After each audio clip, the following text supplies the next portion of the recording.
For the record, I'm done trying to make y'all comfortable. For the record, lab on me going all the way. For the record, ain't trying to link, no time to waste. For the record, for the record.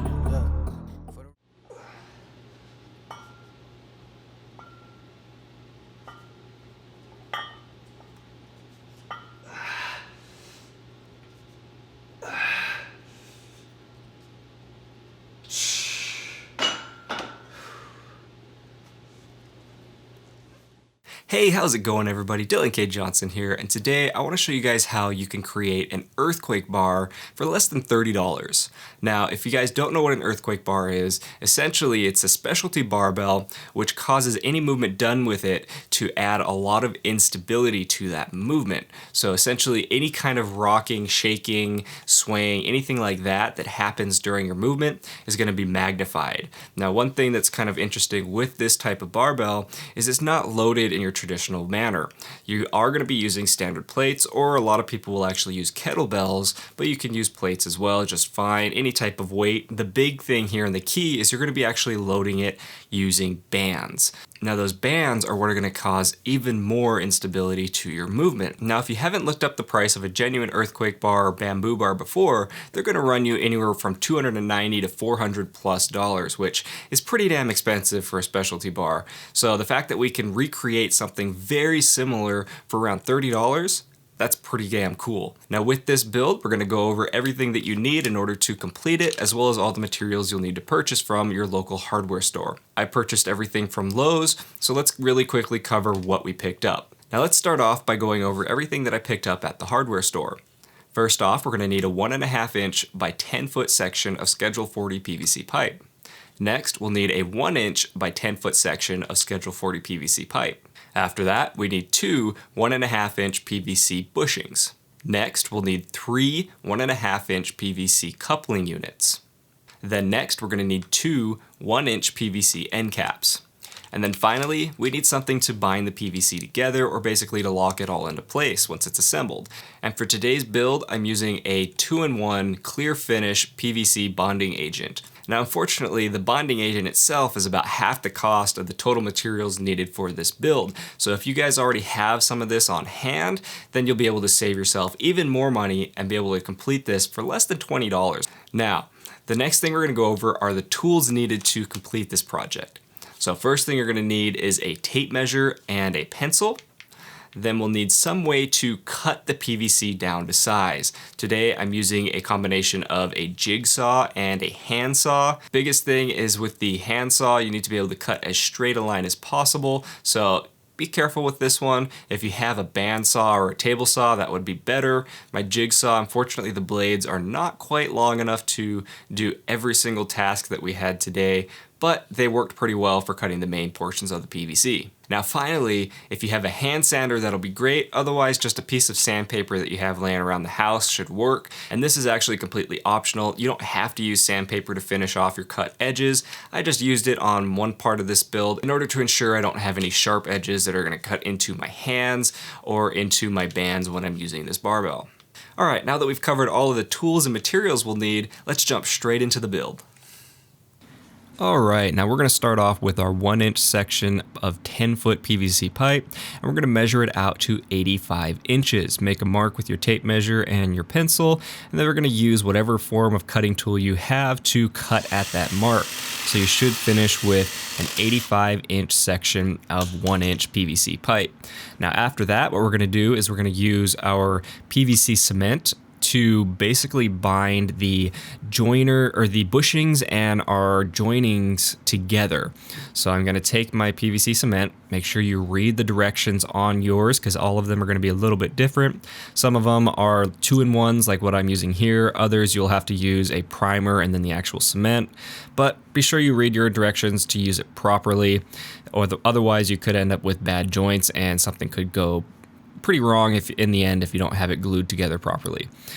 Now with this lid was pretty damn tight on there and I really couldn't get it gripped, so I had to go grab some pliers and ended up knocking the lid a little so it came loose and finally got it. But basically what we're going to be doing is we're going to take these bushings and we're going to be attaching them to our coupling unit. So with the PVC cement, we're going to take a little bit and we're going to apply it to the inside of our coupling unit, just one half of it.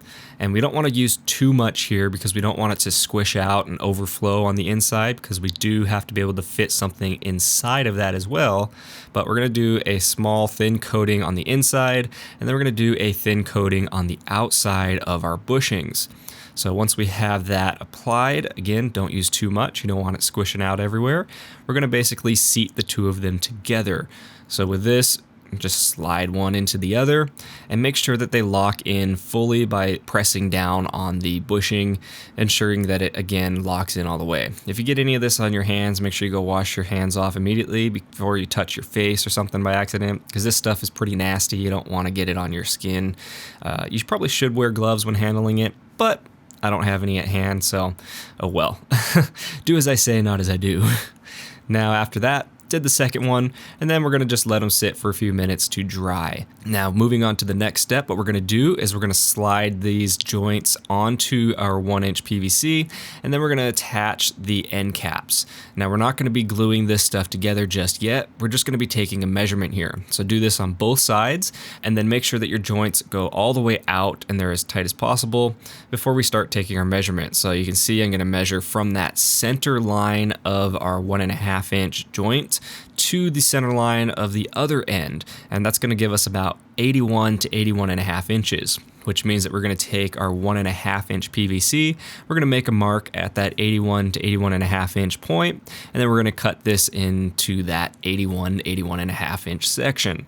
Again, using whatever tool that you have available. You can use anything from a bandsaw to a jigsaw, as I'm using here, table saw, whatever you have, handsaw. Just make sure that you get your cut as straight as possible. Handsaws, I will end up using one later in the video, but unfortunately they are a little harder to get a straight cut with, so just be careful when you're cutting, as always. Now, this part is completely optional, but what we're going to do is we're going to create spacers so that the bands, when we're loading the bar, don't slide in towards our hands. So we're going to take our third 1.5-inch coupling unit and just place it onto our PVC pipe.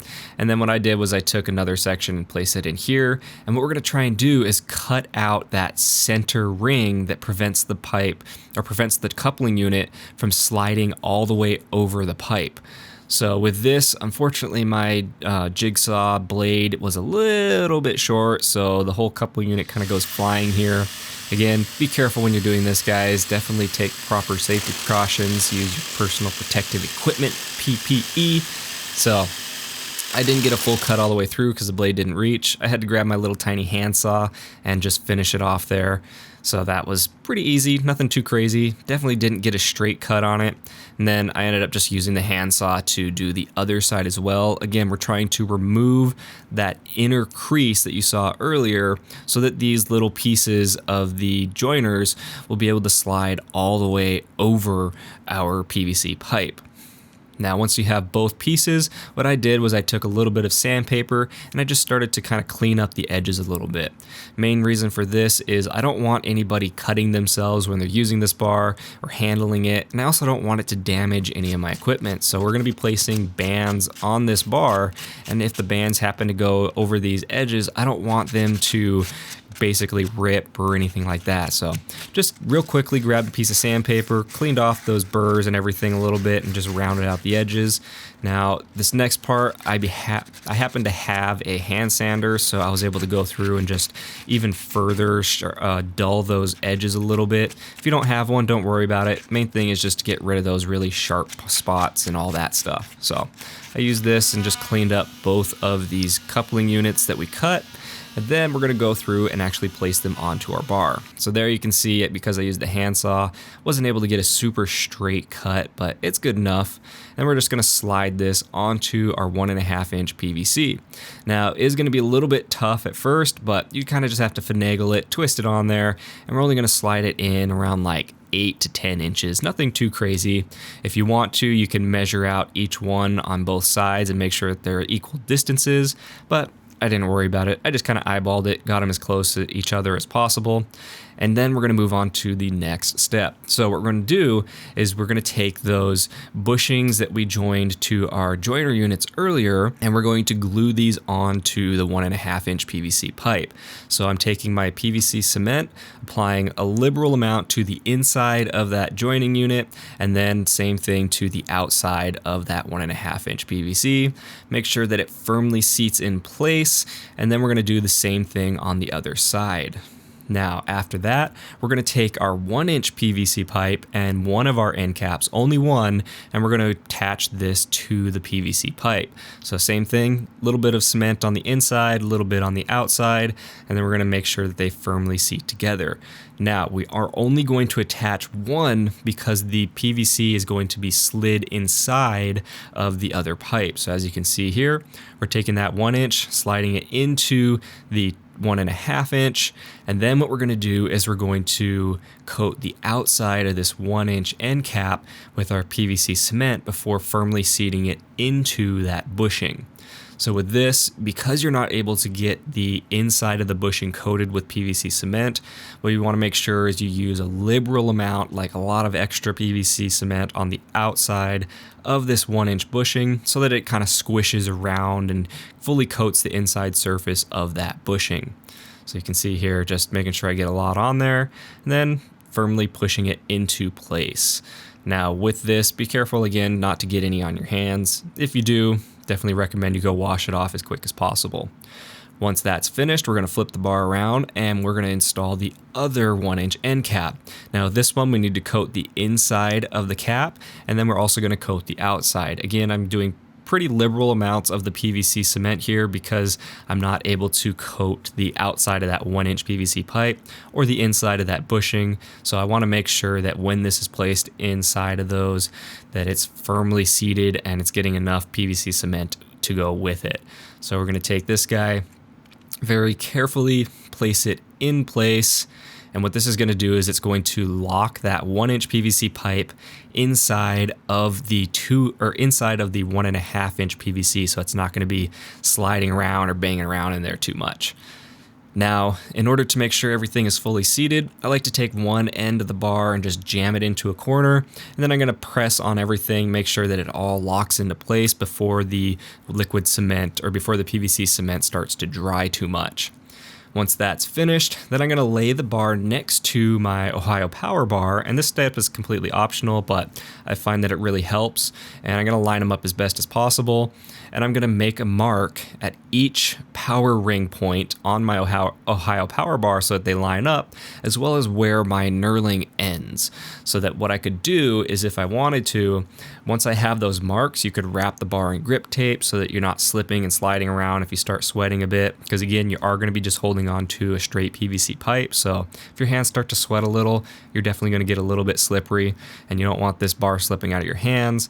But for me, for right now, I'm just going to make a mark and kind of make a ring at each of these marked points, and down in the future, if I end up having issues with my grip slipping, I'll go through and wrap this in some grip tape. But for now, this just gives me a point of reference in comparison to my Ohio Power Bar, so I know where my grip position needs to be in order to match my typical bench, and also in order to center myself with the bar, because you don't want to be lifting off or picking it up too far offset to one side versus the other. Just as with a standard barbell, you don't want to be grabbing it offset from center, otherwise things are going to go wrong. Now, once we've got that finished, give it a few hours to dry before you start to use it. Ideally, let it dry for around 24 hours so that you can ensure that all the joints are nice and solid. But you can see here, this is how you're going to end up loading the bar. Just basically take some bands, loop them through plates, and then load them onto the bar that way. Now with this, definitely be careful of the bar kind of shaking, because you can see if you've never used an earthquake bar before, what it's doing is it's taking all of that flex from the bar itself and from those bands and the plates, and it's basically allowing that to travel through the bar and into your arm. So you can see just how much I'm struggling here. I've only got, I think, 80 pounds on the bar total, so nothing crazy at all, definitely really lightweight, yet it was definitely a pretty good struggle. And the reason for that is the instability that the bar creates. So you can see as I'm going through, everything is flexing, it's all bouncing. I'm having to use my muscles in order to really focus on stabilizing that bar through every single rep and and all the range of motion. So this is one of the great benefits of this bar. You can use it for benching, you can use it for overhead pressing, you can use it for squatting, any kind of number of exercises, but the biggest thing is it's really good for shoulder mobility, prehab, and rehab. So there you go, guys. Hopefully you've learned something. Hopefully you guys can make this on your own. It's definitely one of the simpler builds, and this bar is extremely effective. I really enjoy using it, and I'm going to be incorporating it very frequently now into my workouts, mainly to, again, change things up, and I just really like how it feels. So hopefully you guys enjoyed. Let me know if you have any questions down below in the comment section.